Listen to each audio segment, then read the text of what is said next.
1서 5장 14절로 15절 말씀까지 봅니다. 요한 1서 5장 14절로 15절 찾으셨으면 아멘. 함께 우리 읽습니다. 14절 시작.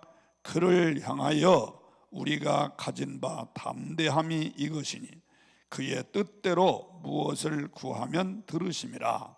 우리가 무엇이든지 구하는 바를 들으시는 줄을 안즉 우리가 그에게 구한 그것을 얻은 줄을 또한 아느니라. 아멘. 한 번 다시 이 말씀, 짧은 구절이고 또 좋은 구절이니까 한 번 다시 또박또박 함께 읽습니다. 시작. 그를 향하여 우리가 가진 바 담대함이 이것이니 그의 뜻대로 무엇을 구하면 들으심이라. 우리가 무엇이든지 구하는 바를 들으시는 줄을 안즉 우리가 그에게 구한 그것을 얻은 줄을 또한 아느니라. 아멘. 할렐루야. 여러분, 기도 응답받기를 원하시면 아멘 합시다. 두 손 높여 들고 아멘. 그래요. 이 심야 예배에 여러분 기도가 꼭 응답되시기를 바라요. 여러분, 기도에도 규칙이 있을까요, 없을까요? 기도하는데 아무렇게나 하나님 앞에 그냥 구하면 되는 거지 무슨 기도에 규칙이 있느냐 이렇게 생각되죠. 그런데 그렇지 않아요. 기도에도 규칙이 있어요. 규칙. 내가 결론에 가서도 또 얘기하겠습니다만 기도의 규칙이 5개가 5가지 규칙이 있어요. 첫째는 성호. 다시 말하면 내가 기도를 받을 대상을 우리가 하나님 앞에 불러야 돼요. 성호. 그러니까 하나님 아버지 또는 주 하나님, 주님, 이게 성호. 두 번째로는 고백이 있어요. 고백. 하나님 앞에 죄를 고백해야 돼요. 왜? 고백이 없으면 내가 부르짖어도 하나님이 응답하시지 않아요. 이사야서 1장 15절에 보면 너희가 부르짖을지라도 나 여호와가 듣지 아니하심은 너의 손에 피가 있기 때문이다. 죄가 있기 때문이다. 그런 얘기예요. 두 번째로는 고백. 세 번째로는 감사와 찬양이 있어야 돼요. 감사와 찬양. 받은 은혜 감사. 또 하나님께 찬양하는 감사와 찬양이 있어야 된다. 이거. 네 번째로는 간구. 내가 소원하는 바를 하나님 앞에 구하는 거예요. 간구. 그 다음에 5번째로는 결말. 마지막 결론을 어떻게 내릴 것이냐.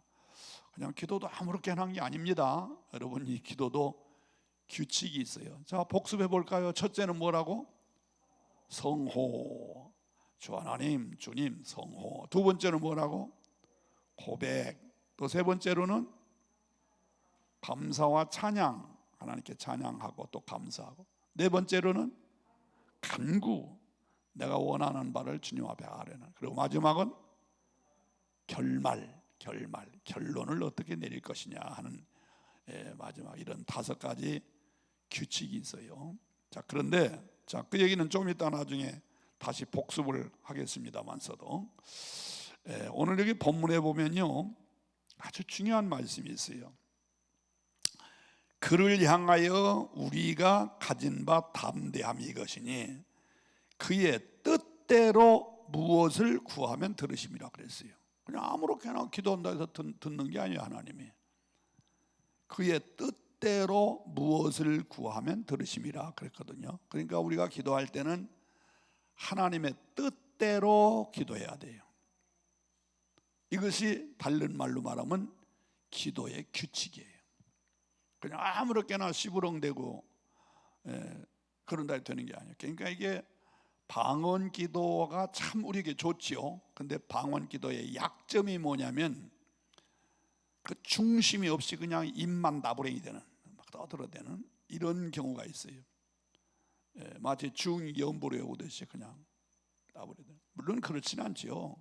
방언 하지만 내 마음에 중심이 있어서 뭘 기도하는 걸 지금 알고 하는 방언 많이 합니다만서도, 그러나 그렇지 않은 사람이 꽤 많아요. 예. 그냥 무의식적으로 돌아가는. 자, 그래서 우리는 그의 뜻대로 무엇을 구하면, 주의 뜻대로 구해야 듣는다 했잖아요. 여기 성경이 분명히 그의 뜻대로 무엇을 구하면 들으심이라. 그러니까 뜻대로 구하지 않으면 안 듣는다 이거예요. 하나님이 안 들어주세요. 그래서 기도에 규칙이 한 7가지 있어요. 7가지. 아까 5가지는 내 결말에 가서 다시 말씀드리겠습니다만, 제일 첫 번째 주의 뜻대로 구하는 것이 뭐냐 하면, 죄를 자복하며 기도하는 것이 주의 뜻대로 기도하는 거예요. 죄를 자복하는 것. 아까도 내가 말씀드렸습니다만, 죄를 자복하는 것. 그래서 야고보서 5장 16절에 보면 너의 죄를 서로 고하며 서로 기도하라. 이 조건이 있어요. 너의 죄를 서로 고하며 서로 기도하라. 죄를 고백하는 것이 우선이에요, 우선. 그래서 죄의 고백은, 예를 들면 여기 보세요. 여기가 이제 하나님의 축복의 창고가 있어요. 창고가 있는데 이 창고가 창고병 도로 울타리 탐장을 쳤어요. 근데 제일 먼저 이 창고에 가려면은 대문을 열어야 돼. 대문을 열고 들어가야지. 대문을 열지 않고서 그냥 담 넘어 들어오면 도둑놈이거든. 그러니까 여기를 가려면 대문을 열고 들어가야 된단 말이에요. 바로 죄의 고백이 뭐냐 이거예요. 대문을 여는 거예요. 이해가 되시면 아멘. 대문을 열어야 될 거 아니에요. 그게 바로 고백이에요. 왜 그러냐? 이사야서 59장 1절로 2절에 보면, 여호와의 손이 짧아서 구원치 못하심이 아니고 귀가 둔하여 듣지 못하심이 아니라, 귀가 둔해서 듣지 못하심이 아니라 너와 나 사이에 죄가 가로막혀 있으면 하나님이 너를 구원해 줄 수 없고 너의 말을 들을 수 없다 이거예요. 그러니까 제일 우선이 뭐냐면 대문 여는 거, 죄의 고백이라 이거예요. 또 이사야서 1장 15절에도 너희가 부르짖을지라도 나 여호와가 듣지 아니하심은 너의 손에 피가 있기 때문이라. 즉 죄가 있기 때문에 안 듣는다 이거, 못 듣는다 이거야. 죄의 고백이 제일 우선순위다 하는 걸 알 수가 있어요. 그래서 이사야 선지자가 이사야서 6장에 보면은요, 성전에 올라가서 나라와 민족을 위해서 기도할 때에 제일 먼저 뭐가 발견되느냐 하면, 화로다 나여 망하게 되었도다. 자기 죄를 알게 됐어요. 그래서 죄를 고백하고 난 다음에 하나님 앞에 기도했더니 하나님께서 불찢개기를 가지고 입을 찢어버리고 성령을 주시면서 사명을 맡기시는 역사가 나와요. 그래서 죄의 고백이 우선이다 하는 걸 여러분 아셔야 돼요. 이렇게 생각하면 돼요. 어린아이가 밖에서 친구들하고 그냥 재밌게 놀아요. 개구쟁이 노릇하면 숨바꼭질하고 뛰어내기고 놀다가 집에 오니까 배고픈 거지요. 그러니까 이 아이가 엄마한테 말해. 엄마 밥 줘. 배고파 죽겠어. 엄마 빨리 밥 줘. 이런다고. 그러면 어느 엄마든지 간에 그 아이에게 아이고 어서 와라 밥 먹으라 하고 밥 차려줄 엄마는 아무도 없어요. 그 아이에게 무슨 조건을 거냐? 야 이놈아 빨리 씻고 와. 이게 조건이에요. 빨리 씻고 와. 밖에 나가서 뭐 장난치고다 보니까 손이고 얼굴이고 온통 먼지에다가 지저분한 흙탕물에다가 이거 묻히고 와가지고 엄마 밥 줘. 그러면 밥 주겠어요? 반드시 조건이 이놈아 손 씻고 와. 세수하고 와. 알았어. 그러고 뛰어가서 손 씻고 얼굴 씻고 왔더니 엄마는 밥을 챙겨 놓은 거예요. 바로 그거예요. 그거 이해가 되시면 아멘. 그렇듯이 우리가 하나님 앞에 하나님 뭐 주세요? 뭐 주세요?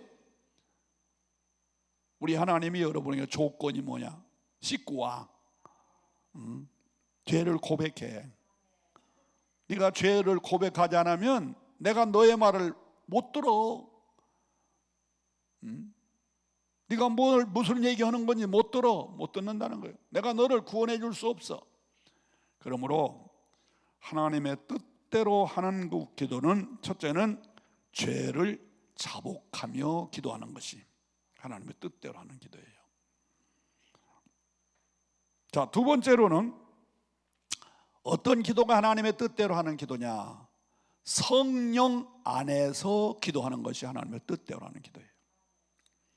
에베소서 6장 18절에 보면 모든 기도와 간구를 하되 항상 성령 안에서 기도하라고 그랬어. 그게 하나님이 요구예요. 하나님이 요구. 그게 하나님의 뜻대로 하는 기도예요. 성령 안에서 기도한다. 자, 그러면 이 성령 안에서 기도한다는 말이 무슨 뜻일까? 두 가지 의미가 있어요. 이 대목이 중요합니다. 두 가지 의미. 첫째는 하나님의 의를 위한 기도가 성령 안에서 하는 기도예요. 하나님의 의를 위한 기도.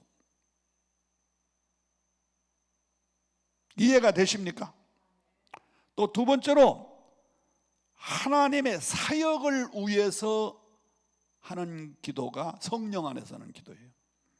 그러니까 예를 들면 내가 지금 기도하는데 그냥 단순히 뭘 주세요 주세요 주세요 이것이 먼저가 아니다 이거예요. 내가 하나님의 의와 나라를 위해서 쓰임받는 사람이 되게 해주세요.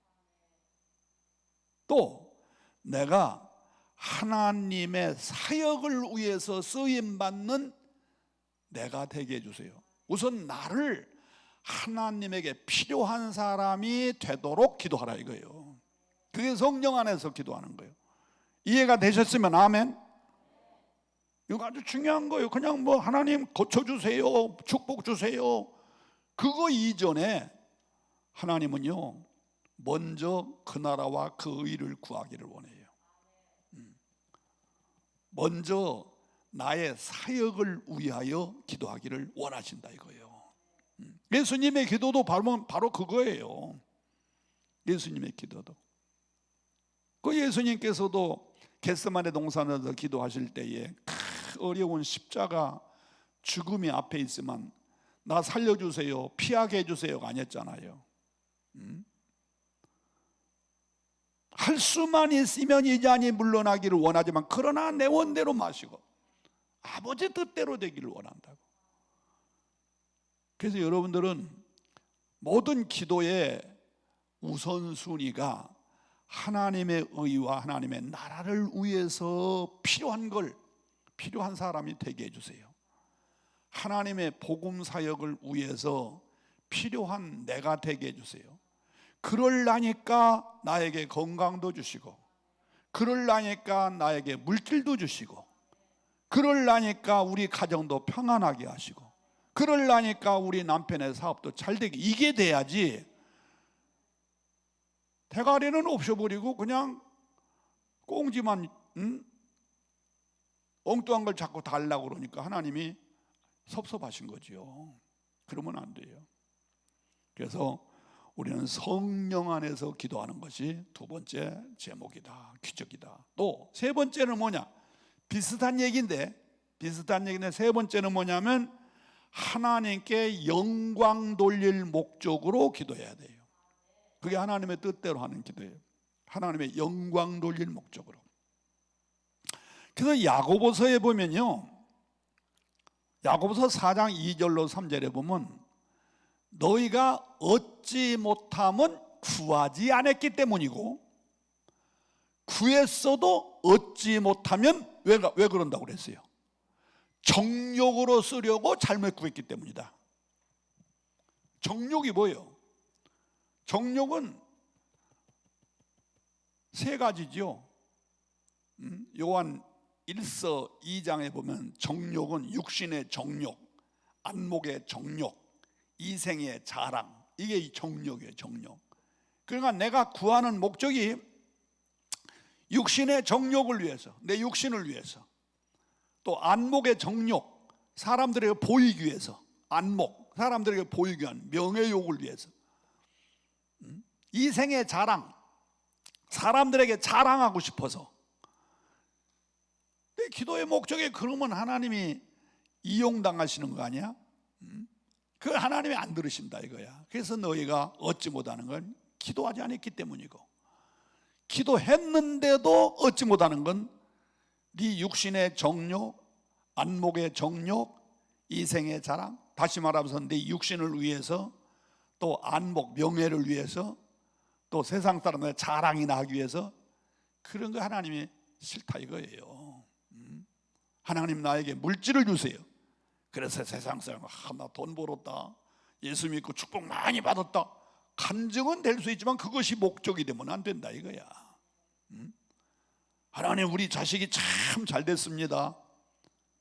뭐 잘된 건 자랑하고 간증해야지요. 근데 그것이 하나님께 영광이 아니라 내 자랑을 위해서 기도하면 안 된다 이거야. 하나님 우리 사업 잘 되게 해주세요. 당연하지. 근데 잘 돼서 뭐 올 거냐 이거야.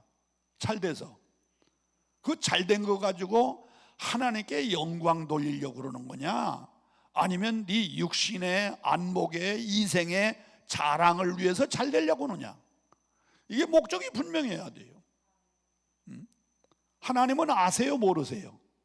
다 아세요. 여러분들이 기도하는 목적이 하나님께 영광 돌릴 목적인지 아니면 너의 육신의 정욕을 위한 목적인지 하나님 다 아십니다. 안 속아요. 하나님은 우리의 속사람까지 다 아시는 하나님이 그거 모르시겠어요? 그래서 하나님 영광을 목적으로.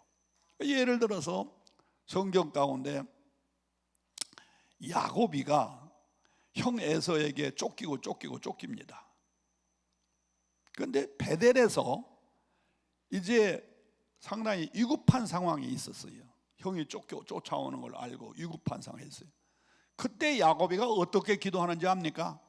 하나님, 나로 하여금 아비 집으로 잘 돌아가게 해주세요. 형을 피해서, 아니면 형하고 좀 싸우지 않고 다시 아비 집으로 돌아가게 해주세요. 그 다음 조건이 두 가지가 있어요.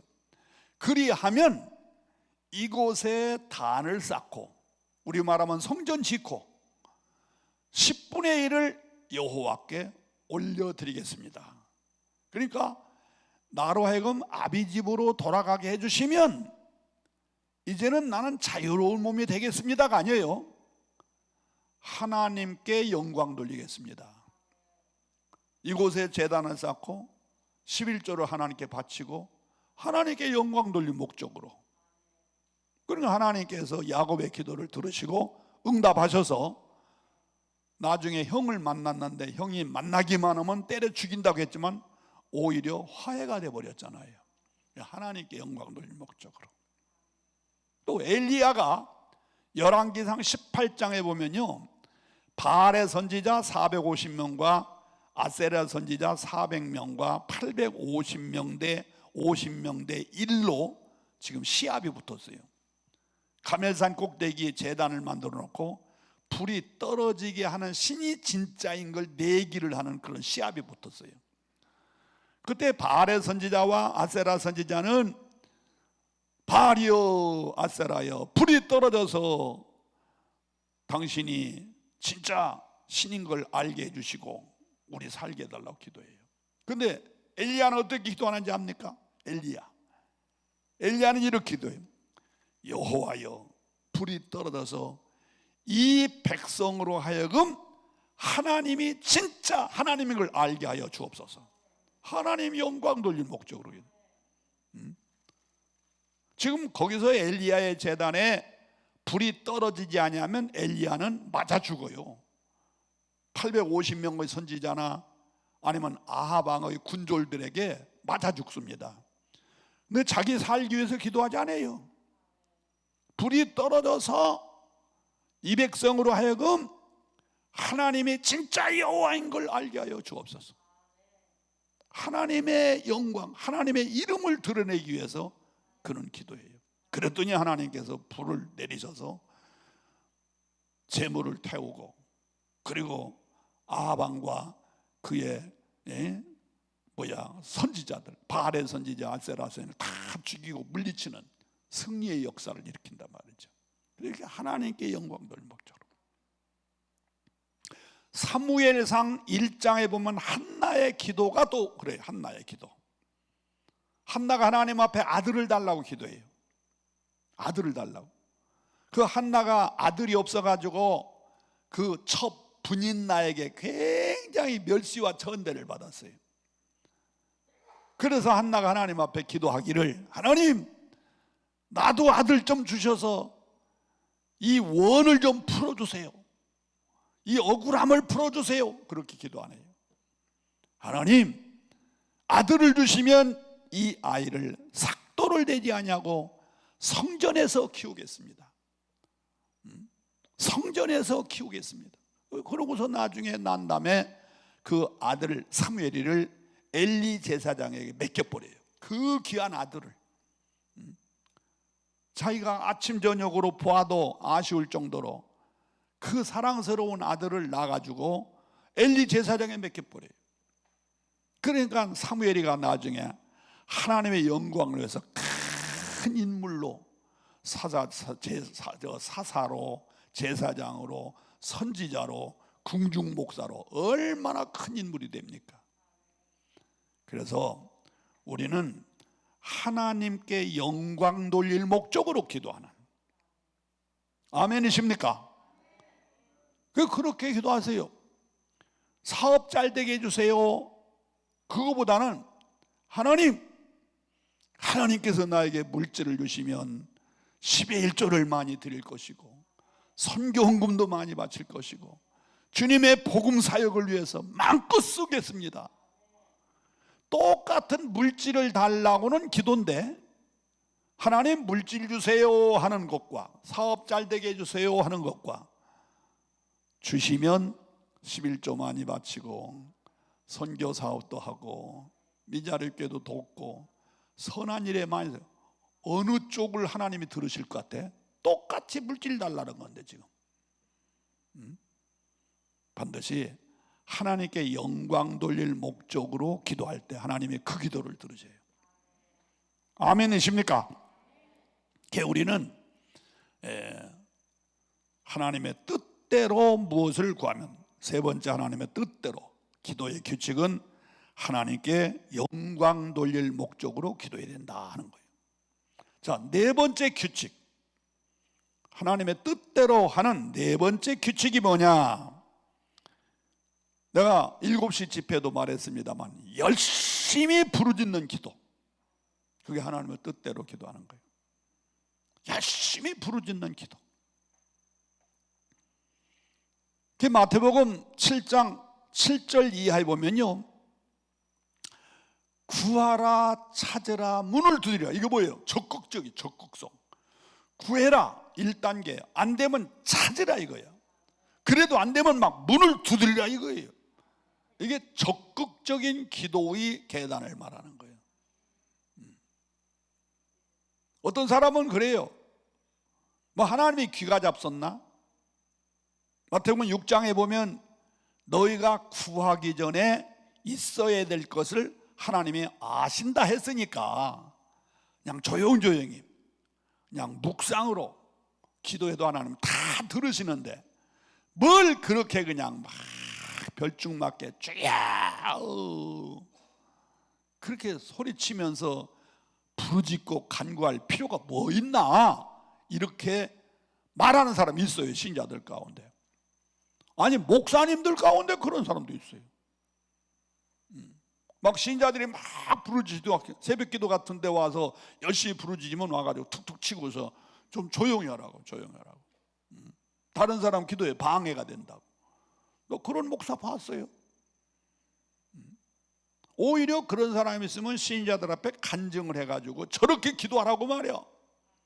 저렇게 부르짖어 기도해야지.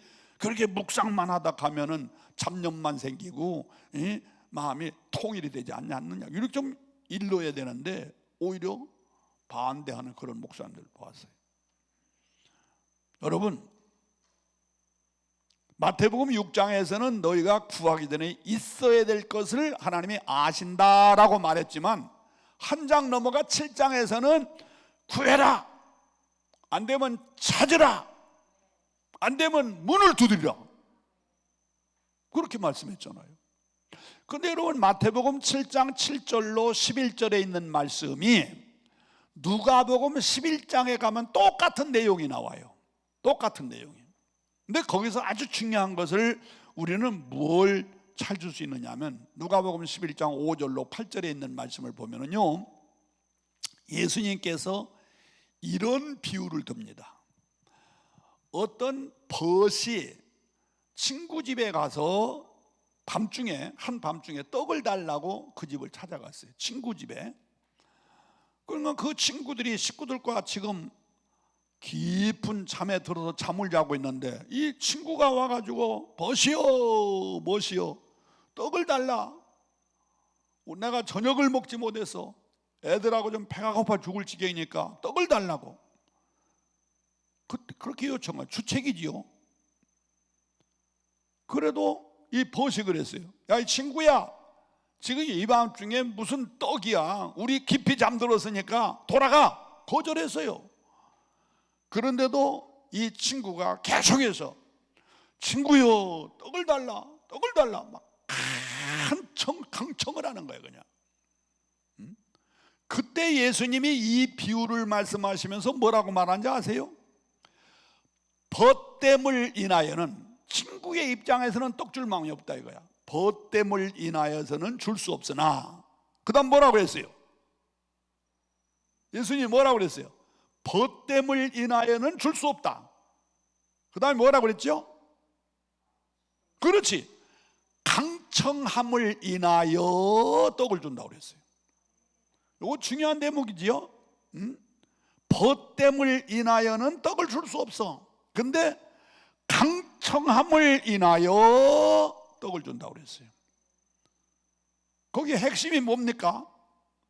벗 때문에 주는 게 아니라 강청함 때문에 주는 거예요.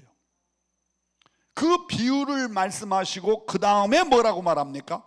구하라 주실 것이요, 찾으라 찾을 것이요, 문을 두드리라 열어주마.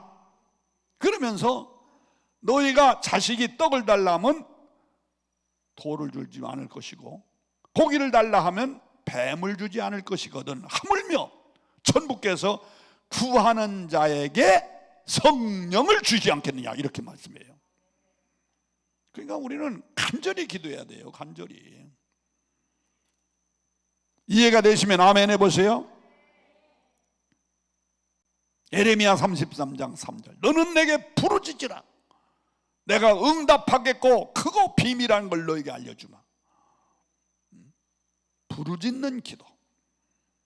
부르짖을 때 하나님이 나를 건져내 주시고 대적을 물리쳐 주시리라. 부르짖을 때, 부르짖을 때. 그래서 하나님의 뜻대로 하는 기도는 열심히 부르짖어 간구하는 기도다. 네 번째 규칙이에요. 잘 따라오고 있어요? 그 다음 다섯 번째 규칙은 뭐냐? 하나님의 뜻대로 무엇을 구하면 들으심이라. 다섯 번째 규칙은 의심 없이 믿음으로 기도해야 돼요. 의심하지 말고 믿음으로 기도해라. 그게 하나님의 뜻대로 하는 기도요, 기도의 규칙이에요.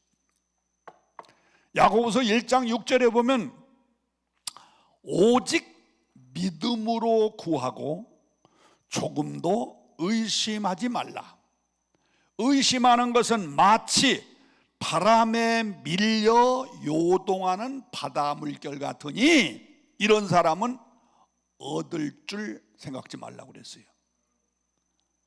자, 이게 무슨 소리인지 알아요? 의심하는 것은 바람에 밀려 요동하는 바다 물결 같으니 이런 사람은 얻지 못한다. 자, 쉬운 예를 들면 이런 얘기예요.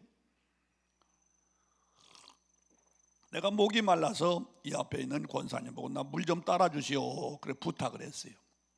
그러면 컵을 가지고 이렇게 가만히 있어야 물을 따라 주지, 자꾸 움직여. 그냥 자꾸 물 좀 따라 주세요 그러면서 자꾸 컵을 움직이는 거예요.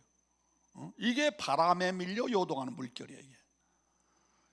이렇게 하는 건 맡기는 것이고, 우리 권사님이 물 잘 따라 주시겠지, 좋은 생수를 따라 주시겠지 믿고 이렇게 가만히 있는 건 맡기는 것이고, 의심하지 않고 맡기는 것이고, 의심은 바람에 밀려 요동하는 바닷물결 같다. 따라달라고 해서 자 물 좀 따라주세요, 물 좀 따라줘. 이러면 어떻게 따라줘? 이게 어떻게 따라줘요? 이런 경우와 똑같다 이런 얘기예요. 이해가 되세요? 그러니까 믿음으로 구하고 의심하지 말아라. 의심하는 것은 마치 바람에 밀려 요동하는 바닷물결 같으니 이런 사람은 얻을 줄 생각지 말라고 그랬어요. 그래서 기도의 5번째 규칙은 의심하지 말고 믿음으로 기도하는 거예요. 믿어지면 아멘. 이해가 되시면 아멘. 그런 기도를 해야 돼요. 여러분, 믿음이 뭐예요? 믿음은 4단계, 믿음의 4단계가 있어요. 첫째는 인정하는 것이 믿음이에요. 인정. 두 번째로는 맡기는 것이 믿음이에요. 세 번째로는 모험하는 거예요.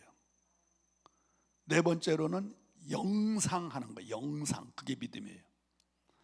나 조금 더 설명을 붙이면 믿음이란 과학적으로, 의학적으로, 물리학적으로, 수학적으로, 상식적으로 이해가 안 되고 계산이 안 되는 걸 인정하는 게 믿음이에요. 그건 과학적으로 맞는 얘기야? 그게 의학적으로 맞는 얘기야? 안 맞는 얘기예요. 안 맞는 얘기. 그런데도 인정하는 거예요. 인정. 하나님의 능력을 인정하고 말씀을 인정하고. 성경에 나타난 기적을 보면요, 과학적으로, 물리학적으로, 수학적으로, 의학적으로 맞지 않는 것이 태반입니다. 태반.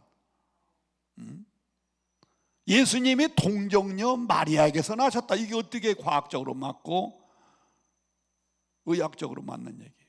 예수님이 물 위에 걸으셨다. 이게 말이 됩니까? 말도 안 되는 얘기죠. 예수님이 눈두덩이에다가 진흙을 발라놓고 실로암에 가서 씻어라, 눈 떠질 거. 이게 말도 안 되는 얘기예요. 과학적으로, 의학적으로 전혀 맞지 않아요. 물고기 2마리와 보리떡 5개를 가지고 5,000명을 먹였다. 그 말도 안 되는 얘기. 이런 얘기들이 얼마나 수두룩해요. 그러니까 믿음이란 과학적으로, 물리학적으로, 의학적으로, 수학적으로 이치 상식적으로 맞지 않는 걸 그냥 인정하는 거, 받아들이는 게 믿음이다 이거예요. 두 번째로는 그랬으면 맡기라 이거예요. 그분에게 맡겨라. 그게 믿음이에요. 맡겼으면 세 번째로는 모험, 행동으로 옮기라 이거예요. 행동으로 옮겨요. 더 쉽게 말하면 일을 저지르라 이거예요. 그럴 때 하나님은 일하는 자에게 함께 일하세요. 이해가 되세요? 저는 성전 건축, 목회하면 성전 건축을 5번 했어요. 이런 목사 많지 않아요. 솔직히 말해서 평생 성전 건축 한 번도 못한 목사들이 많아요. 남이 지어놓으면 가서 숟가락만 가지고 가서 목회하는 분들이 얼마나 많아요. 그래서 저는 5번이나 성전 건축이에요. 그 어마어마한 공사를 할 때에 건축금 100% 준비해놓고 건축한 적 한 번도 없어요. 그냥 기틀만 마련했으면 그냥 시작하면 하나님이 알아서 하시겠지. 하나님이 필요해서 성전을 짓게 하시니까 하나님이 또 필요한 대로 주시겠지. 그러면 다 해결돼. 할렐루야.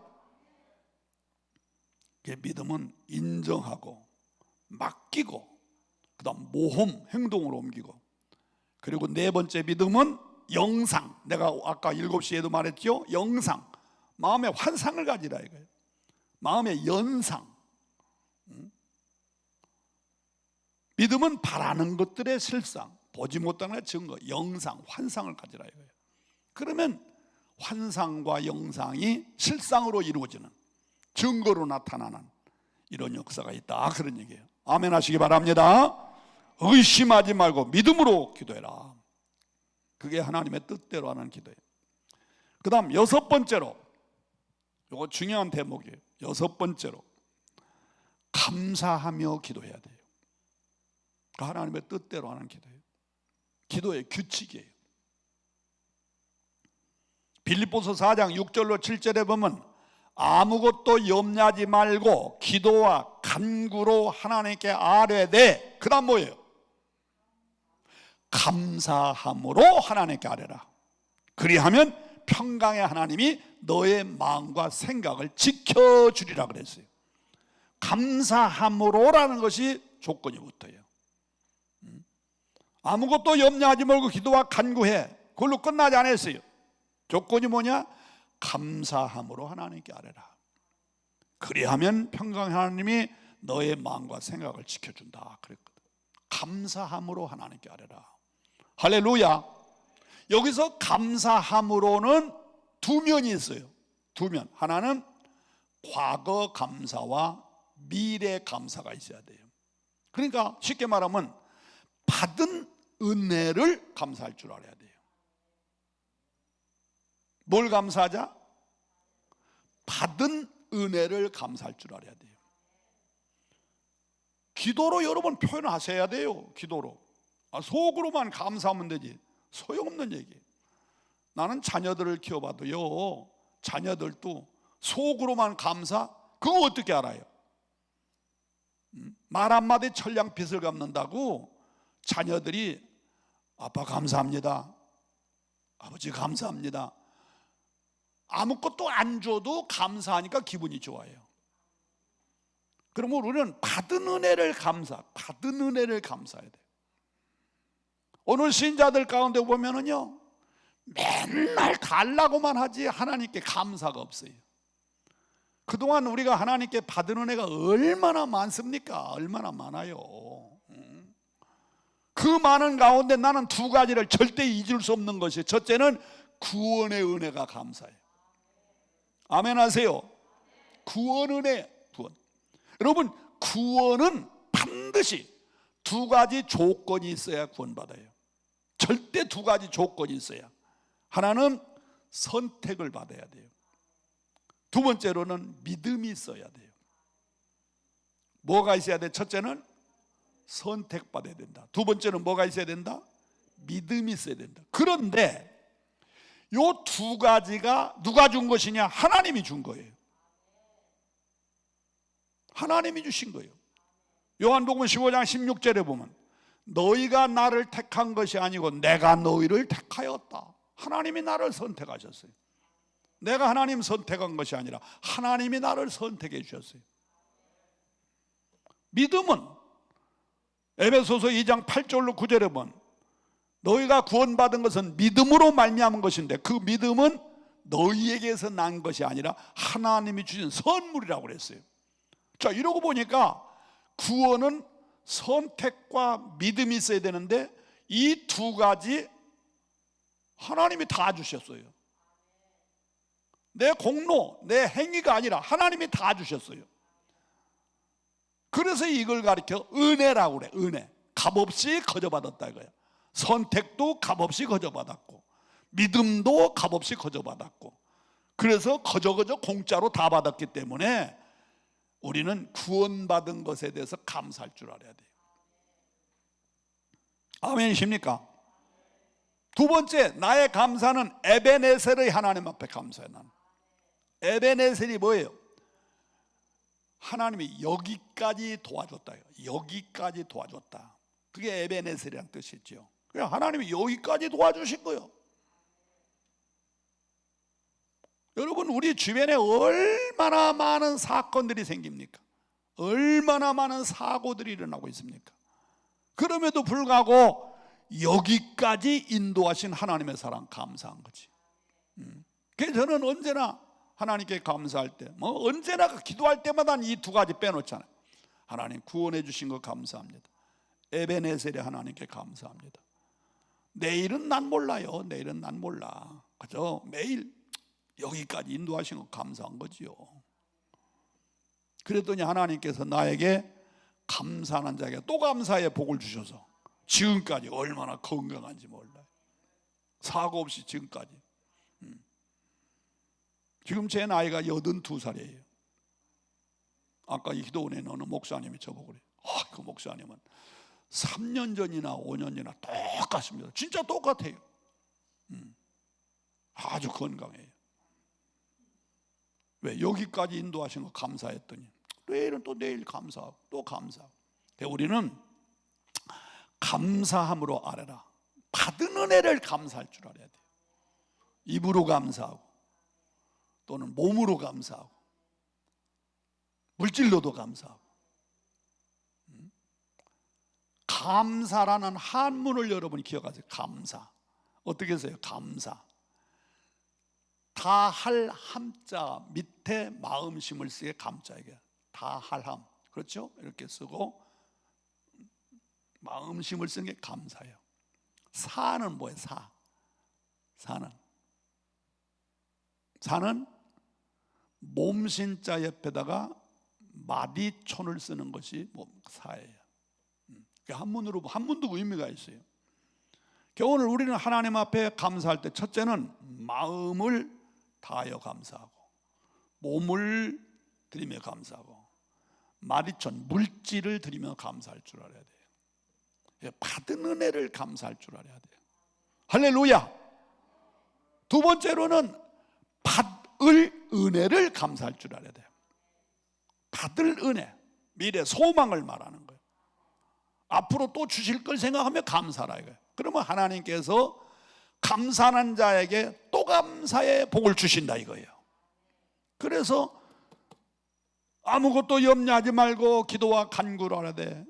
감사함으로, 받은 은혜 감사함으로, 받을 은혜 감사함으로 하나님께 기도하. 그리하면 평강의 하나님이 너의 마음과 생각을 지켜주리라.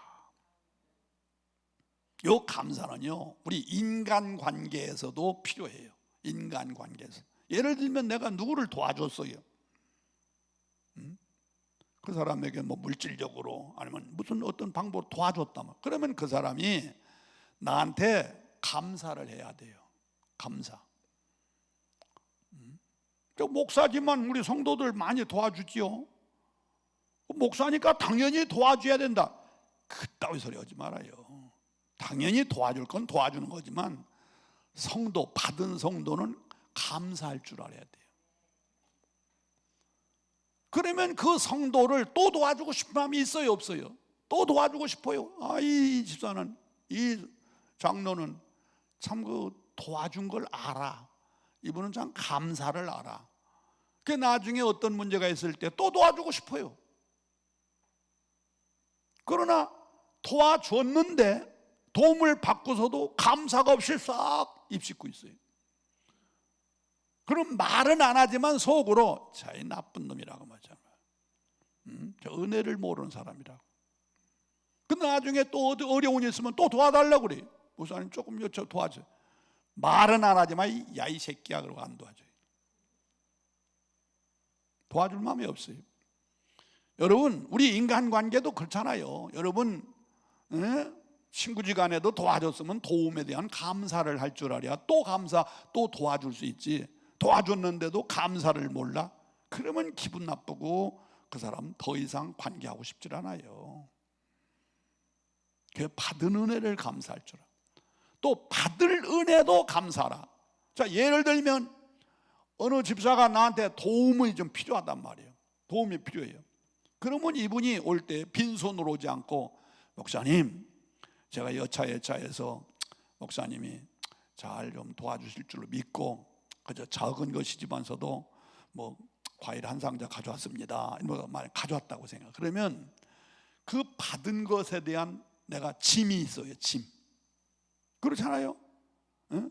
아직 도와주지는 않았지만 도와줄 줄로 믿고 그냥 작은 것이라도 가져왔습니다 이러면서, 그럼 받으면 받은 것에 대한 짐이 있잖아. 뭐 책임이라고 보다는, 책임은 아니지, 못 도와줄 수도 있으니까. 그러나 짐은 된다. 짐은 돼. 그러면 어떻게든 저 사람을 좀 도와주고 싶은 마음, 좀 저 사람에게 도움이 되고 싶은 마음, 그런 마음이 있는 거예요, 우리 인간관계도. 근데 나는 하나님도 마찬가지라고 생각해요. 받은 은혜를 감사할 때 하나님이 또 도와주고 싶고, 아직 받지는 않았지만 주실 줄로 믿고 감사할 때 하나님이 짐이 되셔서 도와주고 싶은 마음이 생길 거예요. 우리는 잘 들으세요. 받은 은혜 감사하고, 받을 은혜를 감사할 때 하나님은 우리의 마음과 생각을 지켜주리라. 은혜가 되시면 아멘. 감사할 줄 알아야 돼요. 여러분, 누가복음 17장인가 거기 보면 열문둥이 얘기가 나와요. 열문둥이. 예수님이 지나가실 때 열문둥이를 다 고쳐주었어요. 그런데 그 중에 9문둥이는 고침만 받고 제 길로 가버렸어요. 그런데 사마리아 문둥이 한 사람은 되돌아왔어요. 되돌아와서 주님께 어떻게 했지요? 절하며 살했다 해서 감사한 거예요. 그때 예수님이 뭐라고 말씀하셨죠? 9은 어디 갔느냐? 섭섭하신 거예요. 다 도와줬는데 9은 어디 갔느냐? 예수님도 섭섭하셨던 거예요. 그러면서 다시 돌아와 절하며 살해했던 그 사마리아 문둥이에게 뭐라고 말씀하셨죠? 내 믿음이 너를 구원하였느니라, 이렇게 말해요. 이게 무슨 뜻이에요? 9문둥이 다 육신의 질병을 고침받았지만 감사를 모르고 제 길로 갔던 문둥이는 그냥 살다가 죽었어요. 그러나 되돌아와서 감사했던 사마리아 문둥이는 육신의 병도 고침받고 구원도 받았다는 거예요. 구원도 받았어요. 또 감사의 복을 받은 거지요. 우리는 그래서 하나님 앞에 감사 기도 많이 하세요. 하나님 앞에 기도할 때 하나님 주세요, 주세요, 주세요 이렇게만 하지 마시고 감사 기도를 많이 하세요. 할렐루야. 그 다음 마지막으로 7번째. 자, 6가지 말했습니다. 하나님의 뜻대로 하는 기도, 기도의 규칙. 첫째는 죄를 자복하며 기도하라. 두 번째는 성령 안에서 기도해라. 세 번째는 하나님께 영광 돌릴 목적으로. 네 번째는 열심히 부르짖어 간구하라. 다섯 번째는 의심하지 말고 믿음으로 해라. 여섯 번째는 감사하며 기도해라. 그 다음에 7번째가 중요해요. 7번째는 뭐냐? 예수 이름으로 기도해야 돼요. 요한복음 14장 14절에 보면 내 이름으로 무엇이든지 내게 구하면 내가 행하리라. 예수 이름으로 기도해야 돼요. 우리 신자들이 흔히 실수하는 고유 대목이 뭐냐면, 어떤 교회에서도 장로님들 혹은 권사님들 기도시켜 보면 예수님의 십자가 공로 의지하여 기도합니다. 이런 성도들 꽤 있어요. 예수님의 십자가 공로 의지하여 기도합니다. 어때요? 맞아요? 틀려요? 틀려요. 예수님의 십자가 공로 의지하여 구원을 받는 거지, 예수님의 십자가 공로 의지하여 기도하라고 성경 어디도 없어요.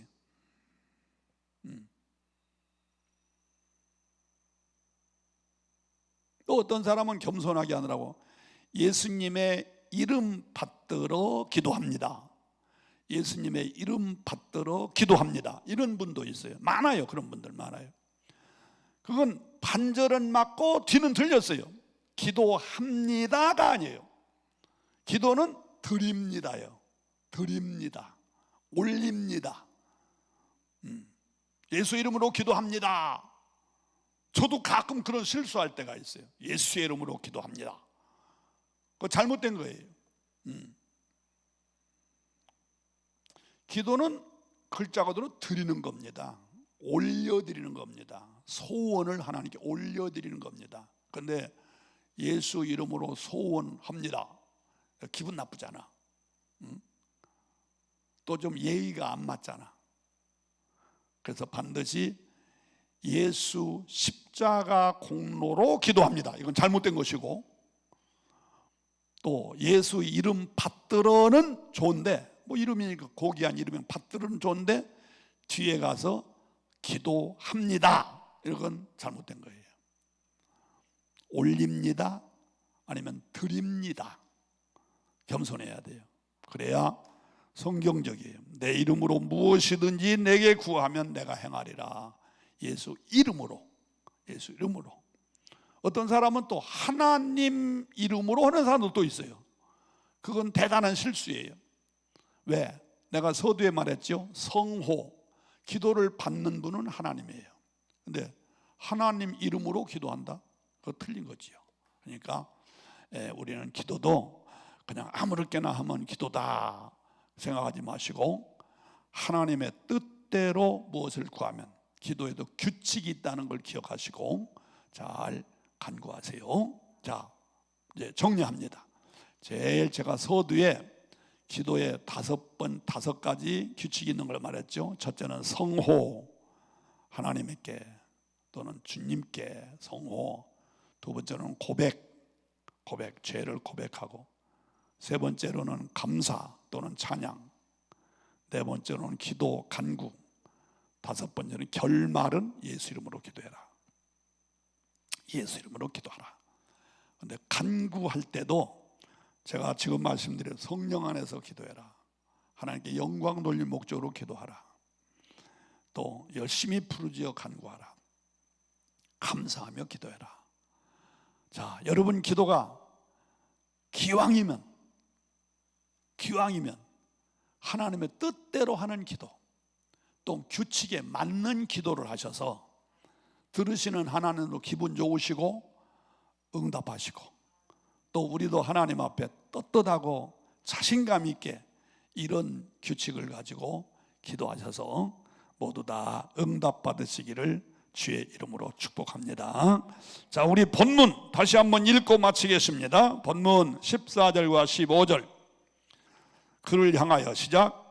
그를 향하여. 자, 요한일서입니다. 요한일서 5장 14절 15절 다 같이 시작. 그를 향하여 우리가 가진 바 담대함이 이것이니 그의 뜻대로 무엇을 구하면 들으심이라. 우리가 무엇이든지 구하는 바를 들으시는 줄을 안즉 우리가 그에게 구한 그것을 얻은 줄을 또한 아느니라. 아멘. 여러분들의 기도가 다 응답되시기를 예수 이름으로 축복합니다.